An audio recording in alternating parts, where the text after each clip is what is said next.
bonjour, je suis très heureux d'être avec vous aujourd'hui. En tout cas, c'est une manière de parler, et même à 6000 km, par la magie de la technologie, d'être avec vous aujourd'hui sur un sujet qui m'est cher.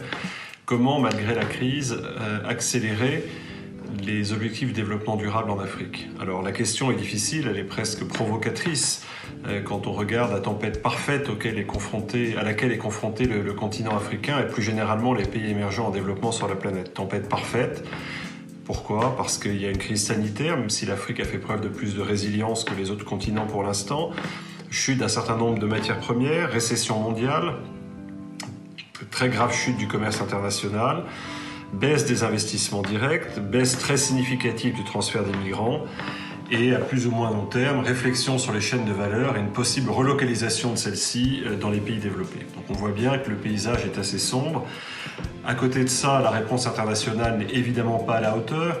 Le G20, dans un effort difficile, a pu mobiliser une quinzaine de milliards correspondant à la suspension du service de la dette pendant quelques mois, alors même que la plupart des grandes organisations internationales chiffrent les besoins du monde émergent en développement à plus de 2500 milliards.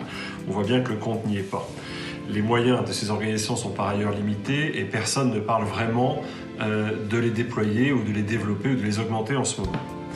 Alors la réflexion qu'on peut avoir, c'est reprendre un peu, et je ferai bien les mots du général Foch avant la bataille de la Marne, qui disait « Mon centre cède, ma droite recule, situation excellente, j'attaque ». Et c'est bien ça dont il s'agit. Comment profiter de cette situation très difficile pour attaquer et se positionner pour le XXIe siècle. Les fondamentaux dont on a parlé depuis des années n'ont pas disparu. Le diagnostic il y a 6 mois reste largement le diagnostic aujourd'hui. C'est la jeunesse du continent, sa créativité, son esprit entrepreneurial, le réservoir de ressources naturelles, de matières premières, minérales et agricoles, et j'allais ajouter de matières premières environnementales. Les biens publics mondiaux dont on parle beaucoup, qu'il s'agisse du climat, de la biodiversité, de la nature, sont présents et à profusion en Afrique. Il faut qu'on trouve une manière de les valoriser.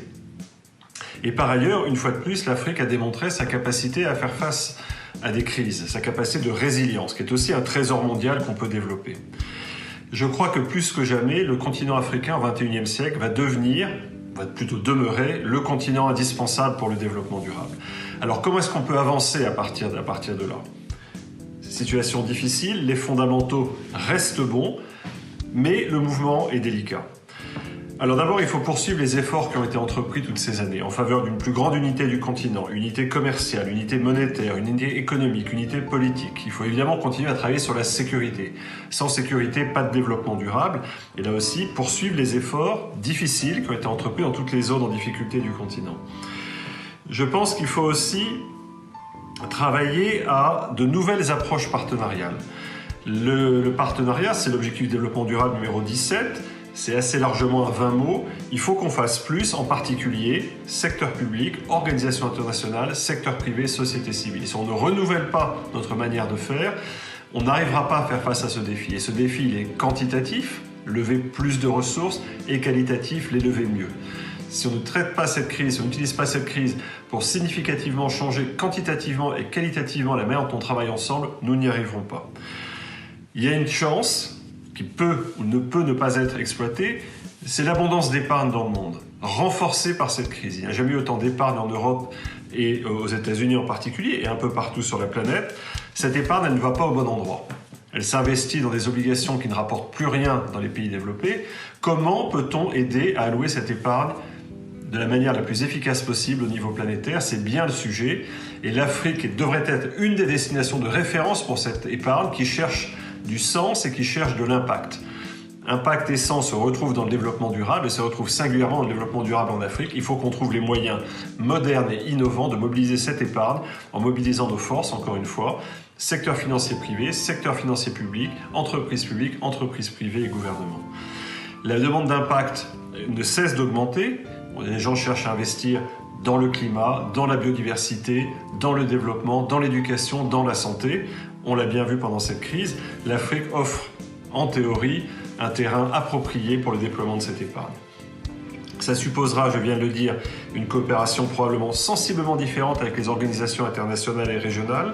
Ça supposera aussi de travailler beaucoup plus la main dans la main avec le secteur privé, je ne le répéterai jamais assez. Il va falloir apprendre à se focaliser sur les infrastructures physiques, bien sûr, elles sont indispensables, sociales, santé, éducation, et je crois un effort particulier sur les infrastructures financières, développer des outils de crédit, des outils d'épargne, des outils de retraite, pour que cette épargne aille au service du développement durable en Afrique. Au total, le continent, pour moi, reste le continent indispensable. Il est même le continent dont on va avoir besoin pour atteindre les objectifs de développement durable, dont on va avoir besoin pour retrouver de la croissance au niveau planétaire. On n'y arrivera que si on mélange de manière intelligente le réalisme, le respect de l'autonomie africaine et des grandes ambitions partagées. Je vous remercie, je reste à votre disposition, virtuellement malheureusement, pour poursuivre ce dialogue dans les semaines et les mois qui viennent. Bons travaux.